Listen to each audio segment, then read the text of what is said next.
நண்பர்களுக்கு வணக்கம். நான் தங்கராஜா பேசுகிறேன், 2ஆம் கட்டிலேருந்து. பாருங்கள் நண்பர்களே, இன்றைக்கி நம்ம ஜூஸ் அரைச்சிருக்கோங்க.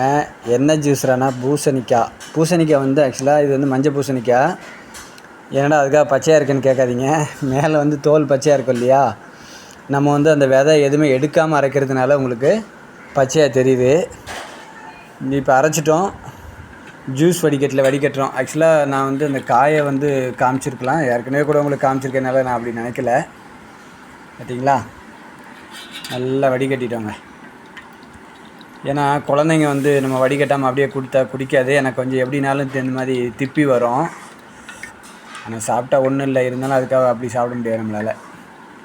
பச்சையாக குடிக்கிறதே இப்போ நம்ம பெரிய விஷயமாக நினைக்க ஆரம்பிச்சிட்டோம். அதனால் பாருங்கள், இப்போ இது என்ன பண்ண போகிறேன்னா, ஜூஸை நம்ம குடிச்சிட்டு இதோட திப்பியை வந்து செடிகளுக்கு உரமாக கொடுக்குறதுக்காக வச்சுருவாங்க. நண்பர்களே, ஒவ்வொரு நாளும் நான் ஒன்று போட்டுட்ருக்கேன்.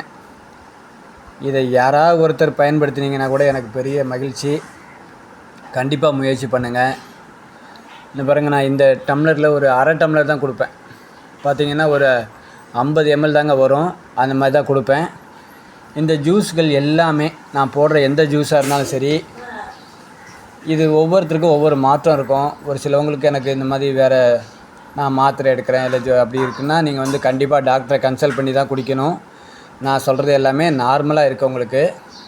அதனால் தயவு செஞ்சு கண்டிப்பாக இதை முயற்சி பண்ணுங்கள். குழந்தைங்களுக்கு கொடுங்க ப்ளீஸ். கண்டிப்பாக குழந்தைங்களுக்கு கொண்டு போய் சேருங்க. தற்சார்பு வாழ்க்கையில் இதுவும் ஒரு பகுதி. ஆனால் இது வந்து நீங்கள் நினைக்கலாம், கடையில் வாங்கின பூசணிக்காய் இல்லைங்க, எல்லாமே நமக்கு கிடைக்குதானா கண்டிப்பாக இல்லை. ஆனால் இது வந்து நம்ம ஆர்கானிக்காக கிடைக்கப்பட்ட ஒரு பூசணிக்காங்க. அதில் பெரும் மகிழ்ச்சி. அதனால் எல்லாருமே முயற்சி பண்ணுங்கள். தேங்க்யூ, பாய்.